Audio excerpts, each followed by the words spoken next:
Deputy CM Pawan Kalyan, Pithapuram MLA Pawan Kalyan ఈ రోజు ఆయన పుట్టినరోజు సందర్భంగా చాలా మంది అటు సెలబ్రిటీలు కావచ్చు, రాజకీయ నాయకులు కావచ్చు, అందరూ కూడా సోషల్ మీడియా వేదికగా, ట్విట్టర్ వేదికగా ఆయనకు చాలా ఘనంగా శుభాకాంక్షలు తెలియజేస్తూ ఉన్నారు. సో మరి అదే క్రమంలో కేంద్ర మంత్రి కింజారపు రామ్మోహన్ నాయుడు కూడా కేంద్ర పౌర విమానయాన శాఖ మంత్రి వర్యులు కింజారపు రామ్మోహన్ నాయుడు కూడా ట్విట్టర్ వేదికగా పవన్ కళ్యాణ్ గారికి చాలా ఘనంగా శుభాకాంక్షలు తెలియజేశాడు.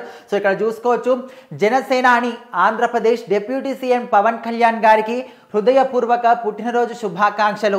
మీరు ఆయురారోగ్యాలతో ప్రజాసేవలో మరింత పునరంకితం కావాలని కోరుకుంటున్నాము అనే విధంగా అయితే ఆయన పవన్ కళ్యాణ్ గారికి శుభాకాంక్షలు తెలియజేశారు. సో మరొక విధంగా చూసుకుంటే రాజకీయ నాయకులు కూడా చాలామంది, అటు చంద్రబాబు నాయుడు కావచ్చు, సినీ రంగం పరంగా చాలామంది కూడా హీరోలు కూడా ఈయనకి శుభాకాంక్షలు తెలియజేస్తున్నారు. ఒక విధంగా చూసుకుంటే ఇన్ని రోజుల పాటు ఉన్న పుట్టినరోజులు ఒక ఎత్తు అనుకుంటే, ఇప్పటి నుంచి ఇది ఆయన డిప్యూటీ సీఎం అయిన తర్వాత మొదటిసారి వచ్చిన ఈ పుట్టినరోజు ఆయనకు చాలా స్పెషల్గా అని కూడా చాలామంది అనుకుంటున్నారు. ఎందుకంటే ఇన్ని రోజుల పాటు సినిమా రంగం పరంగానే ఒక హీరోలాగానే ఉన్నాడు. కానీ ఇప్పుడు హీరోతో పాటుగా రాజకీయాల్లో డిప్యూటీ సీఎం పదవిలో ఉన్నాడు పవన్ కళ్యాణ్. సో ఆయన విధంగా చూసుకుంటే రాజకీయాల పరంగా కావచ్చు, సినీ రంగం పరంగా కావచ్చు, అందరికీ కూడా ముఖ్యంగా ప్రజల్లో ఎలాంటి సమస్యలు వచ్చినా కూడా క్షణం కూడా ఆలోచించకుండా వెంటనే దానికి స్పందించి, ఒక సాధారణ వ్యక్తి కావచ్చు, ప్రతి ఒక్కరు కూడా ముఖ్యంగా మహిళలకు ఎలాంటి సమస్యలు వచ్చినా కూడా పవన్ కళ్యాణ్ ముందుండి ఆ సమస్యలు తీర్చడానికి క్షణం కూడా ఆలోచించడానికి చెప్పుకోవచ్చు. సో అలాంటి ఒక గొప్ప వ్యక్తి పుట్టినరోజు సందర్భంగా అందరూ కూడా ముఖ్యంగా ప్రజలు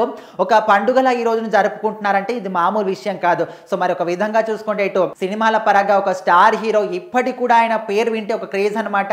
ఓ పూనకాలు ఊగిపోతూ ఉంటారు ఫ్యాన్స్ అందరూ కూడా. ఏ హీరో కూడా ఇంతగా ఫ్యాన్ క్రేజ్ ఉంటుందని చెప్పుకోవచ్చు. సో అలాంటి వ్యక్తికి ఈ రోజు అందరూ కూడా చాలా ఘనంగా పుట్టినరోజు శుభాకాంక్షలు తెలియజేస్తున్నారు. అదే క్రమంలో కింజారపు రామ్మోహన్ నాయుడు కేంద్ర మంత్రి కూడా ఆయన ట్విట్టర్ వేదికగా శుభాకాంక్షలు తెలియజేశాడు.